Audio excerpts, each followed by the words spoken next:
الحمد للہ وکفا وسلام علی عبادہ الذین اصطفیٰ اما بعد۔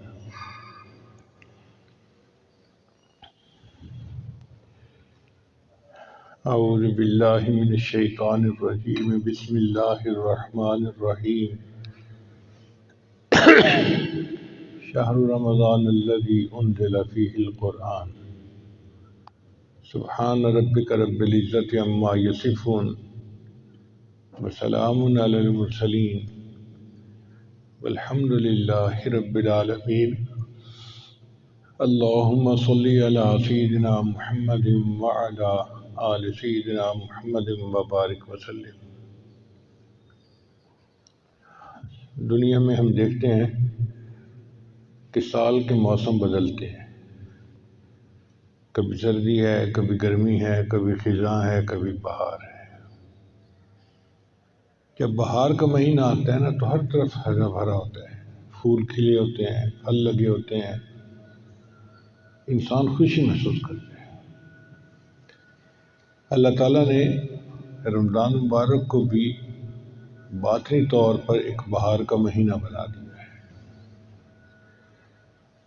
چنانچہ نبی علیہ السلام کئی مہینے پہلے سے دعا مانگتے تھے، اللہم بارک لنا فی رجب و شعبان وبلغنا رمضان۔ اے اللہ ہمارے لیے رجب اور شعبان میں برکت عطا فرما اور ہمیں بخیریت رمضان تک پہنچا۔ اب آپ اندازہ لگائیں کہ اللہ کے محبوب صلی اللہ علیہ وسلم جس مہینے کی آمد کا انتظار کرتے ہوں وہ مہینہ کتنا برکت والا ہوگا۔ برکتوں کا مہینہ، رحمتوں کا مہینہ، شہر الغفران، مغفرت کا مہینہ ہے۔ لہذا ہمیں چاہیے کہ ہم رمضان مبارک کے لیے ابھی سے تیاری کریں۔ جیسے دنیا میں کوئی تقریب ہوتی ہے نا تو لوگ نہا دھو کے تیار ہو جاتے ہیں۔ شادی کا موقع ہے، دلہن بھی غسل کرتی ہے اور دلہا بھی غسل کرتا ہے۔ کہیں کسی تقریب میں جانا ہے تو لوگ غسل کر کے تیار ہو کے جاتے ہیں۔ اسی طرح رمضان مبارک کے لیے ہمیں باطنی طور پہ غسل کرنا چاہیے۔ اور باطنی غسل کیسے ہوگا؟ جب ہم اپنے گناہوں سے سچی توبہ کر لیں۔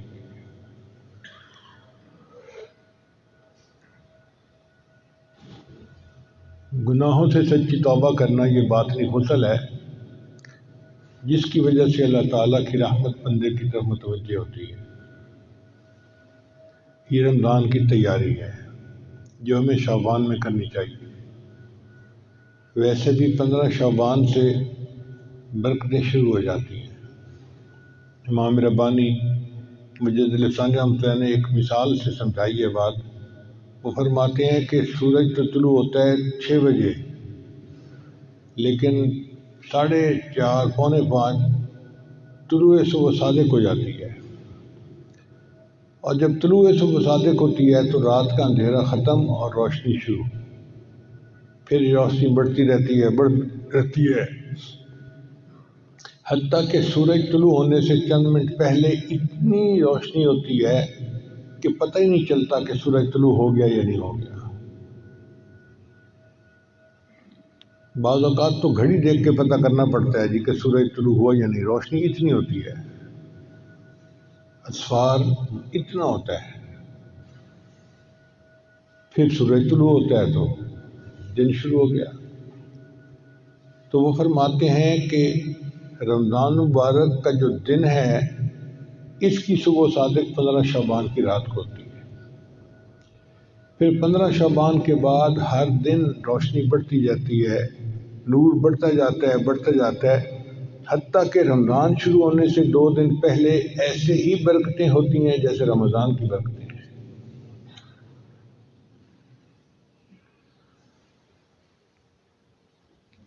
15 شعبان کی رات کو اللہ تعالیٰ آنے والے سال کا بجٹ بنواتے ہیں، کس بچے نے پیدا ہونا ہے، کس بندے نے فوت ہونا ہے، کس کو خوشی ملنی ہے، کس کو غم ملنا ہے، کس کو صحت، کس کو بیماری، اور یہ لسٹیں بدلتی رہتی ہیں، تبدیل ہوتی رہتی ہیں۔ پھر 27 رمضان کو اللہ تعالیٰ یہ فرشتوں کے حوالے کر دیتے ہیں، بھئی اب اس کو امپلیمنٹ کرنا ہے آپ نے۔ اب آپ بتائیں کہ ہم جو ہر وقت روتے دھوتے رہتے ہیں، رزق کی تنگی، صحت کی مسئلے، فلاں مسئلے، بھائی جب فیصلے ہونے کا وقت ہے اس وقت کیوں نہیں رو دھو لیتے؟ جب اللہ تعالیٰ فیصلہ فرما رہے ہیں اس وقت اگر رو لیں گے تو اللہ تعالیٰ فیصلہ تبدیل کر دیں گے۔ اب جب ایک دفعہ فیصلہ ہو گیا اور لسٹیں بن کے مل گئیں فرشتوں کو، پھر ہم کہتے ہیں جی تقدیر بدلواؤ، تو بے وقوفی ہے نا ہماری۔ ہمیں دعا اس وقت کرنی چاہیے جب اللہ تعالیٰ فیصلے فرما رہے ہیں۔ تو 15 شعبان سے لے کے پورا رمضان، 27 رمضان تک کا وقت یہ آئندہ سال کے بجٹ کا وقت ہے۔ اگر اس میں کوئی تبدیلی کروانی ہے اپنی حاجت کے مطابق تو اللہ سے اس وقت آہوازاری کرے اور اللہ کو منائے، اور اللہ تعالیٰ جلدی مان جاتے ہیں۔ اللہ تعالیٰ ایسے مہربان ہے کہ بندہ اگر نافرمان بھی ہو جائے تو بھی اللہ بندے کو نہیں چھوڑتے۔ فرعون کتنا بڑا نافرمان تھا، اللہ رزق دیتے تھے، صحت اس کو اللہ نے دی ہوئی تھی، بادشاہی اس کو اللہ نے دی ہوئی تھی، تو ایسے نافرمان کو بھی اللہ اکیلا نہیں چھوڑتے، تو پھر فرمان بردار کو اللہ کیسے اکیلا چھوڑیں گے؟ اس لیے ہمیں چاہیے کہ ہم اس وقت کی قدر کریں اور خوب عبادت کریں۔ نبی علیہ السلام نے رمضان شروع ہونے سے پہلے صحابہ کو اکٹھا کیا اور فرمایا کہ تمہارے اوپر قد اضلکم شہر عظیم، ایک عظیم مہینہ تمہارے اوپر آ رہا ہے، ایک مہینہ جو برکتوں سے بھرا ہوا ہے۔ اب اللہ کے محبوب ہم جب کسی کو عظیم مہینہ کہہ رہے ہوں اور اس کی برکتیں سنا رہے ہوں تو وہ کتنی برکت والا مہینہ ہوگا۔ اس لیے رمضان مبارک کے لیے ابھی سے ہم ذہنی طور پہ تیار ہو جائیں، اپنی مصروفیتیں آگے پیچھے ایسی کریں کہ رمضان میں ہم سکون سے عبادت کر سکیں۔ ایک مہینہ عبادت کریں گے اور اس کی برکتیں پورا سال ہمیں اپنی آنکھوں سے نظر آئیں گی۔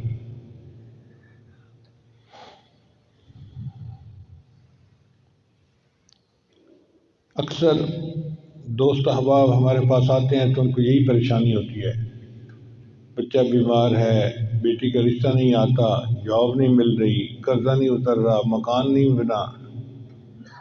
یہ چیزیں زندگی میں ہوتی ہیں ہر ایک کے ساتھ، مگر اس کا یہ مطلب نہیں کہ اب کسی نے کچھ کر دیا ہے، کسی نے کچھ نہیں کیا۔ کوئی ہمیں تکلیف نہیں پہنچا سکتا جب تک کہ اللہ تعالیٰ نہ چاہیں، اور کوئی ہمیں نفع نہیں دے سکتا جب تک کہ اللہ تعالیٰ نہ چاہے۔ نفع اور نقصان اللہ کے اختیار میں ہے، اب وہ ہمارا پروردگار ہے، اور ہمیں اس بات پہ خوشی ہونی چاہیے۔ حضرت علی عنہ فرمایا کرتے تھے، اے اللہ میرے لیے یہی عزت کافی ہے کہ تو میرا پروردگار ہے، میرے لیے یہی عزت کافی ہے کہ تو میرا پروردگار ہے، اور میرے لیے یہی فخر کافی ہے کہ میں تیرا بندہ ہوں۔ ہم اللہ کے بندے ہیں، اس بات پہ ہمیں فخر ہونا چاہیے کہ ہمارا مالک کتنا عظیم ہے، کتنا بڑا ہے۔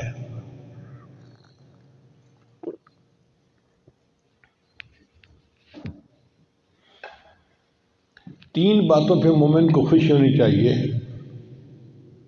رضیت باللہ ربا، اللہ سے میں راضی ہوں کہ وہ میرا رب ہے۔ وبمحمد النبی، اور نبی علیہ السلام سے میں راضی ہوں کہ وہ میرے نبی ہیں، میرے آقا ہیں۔ وبالاسلام دینا، اور دین اسلام سے میں راضی ہوں کہ وہ میرا دین ہے۔ ان تین باتوں پہ ہمیں خوشی ہونی چاہیے۔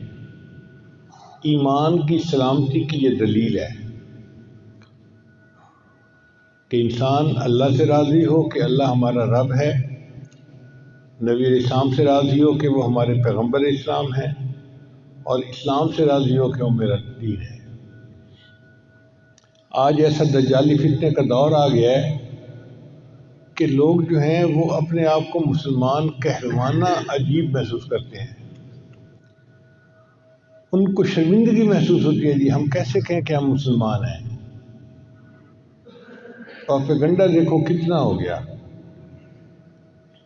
سچی بات تو یہ ہے کہ یہ اللہ کا ہم پر احسان ہے کہ اس نے ہمیں دین اسلام پر زندگی گزارنے کی توفیق عطا فرمائی۔ ہم اللہ کا احسان مانیں گے تو ہمارا ایمان محفوظ رہے گا، اور اگر ہم اسلام کو اپنے لیے پابندیاں اور بوجھ سمجھیں گے تو ایمان سے محروم ہو جائیں گے۔ ایک ذہن میں رکھ لے بات کہ مدد اگر مانگنی ہے تو اللہ سے مانگنی ہے۔ ہم نے قرآن مجید میں پڑھا ایاک نعبد، اے اللہ ہم آپ کی ہی عبادت کرتے ہیں